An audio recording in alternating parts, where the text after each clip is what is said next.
تعالیٰ نے اس کو قرآن پاک کا حصہ بنایا۔ اور تیسرا، حضرت ابراہیم علیہ السلام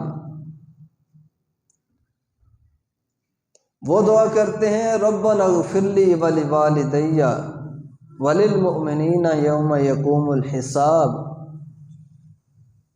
یا اللہ قیامت کے دن میری بخشش کرنا،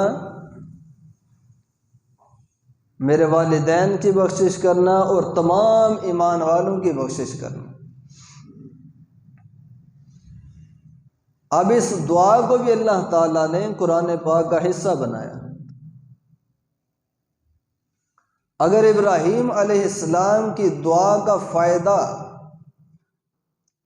دوسروں کو نہیں ہے تو پھر اس دعا کو قرآن پاک کے اندر درج کرنے کا کوئی مقصد نہیں۔ اب اس کو جو قرآن پاک میں درج کیا گیا یہ اس بات پر دلالت کرتا ہے کہ ابراہیم علیہ السلام کی دعا کا نفع ان کے والدین کے لیے بھی ہے اور تمام ایمان والوں کے لیے۔ تو قرآن پاک کا یہ دلائل یہ بات ثابت کر رہے ہیں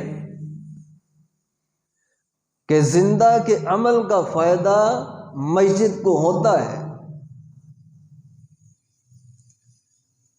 اب احادیث مبارکہ کی طرف آ جائیں۔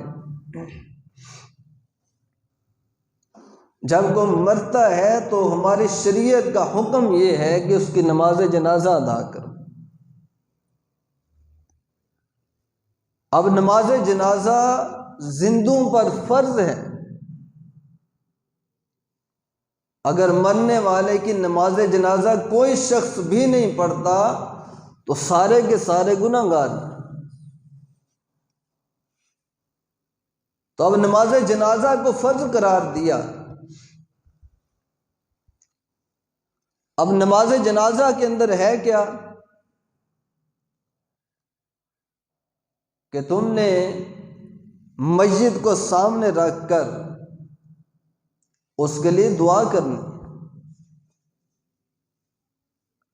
اب دعا کے لیے سب کو جمع کیا جا رہا ہے، دعا کے لیے سب کو اکٹھا کیا جا رہا ہے کہ بھئی مسجد کو سامنے رکھو اور اپنے رب سے اس کی بخشش مانگو۔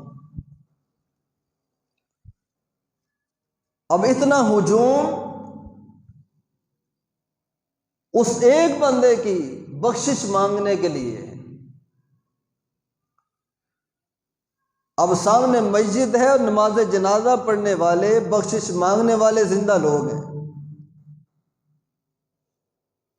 اب یہ دعا کرنا مسجد کا عمل نہیں ہے، زندوں کا عمل ہے۔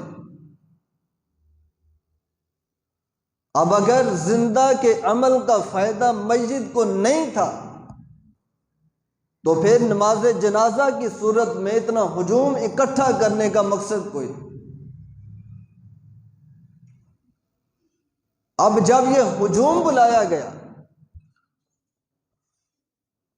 اور کہا گیا کہ بخشش مانگو تو اس کا مطلب یہ ہے کہ زندوں کی دعا کا نفع اللہ مردے کو عطا کرتا ہے۔ اب جب نماز جنازہ سے فارغ ہوتے ہیں، قبر پر جاتے ہیں تو وہاں پہ پھر حکم ہے دعا کا، بلکہ آقا علیہ الصلوۃ والسلام نے باقاعدہ ترغیب دلائی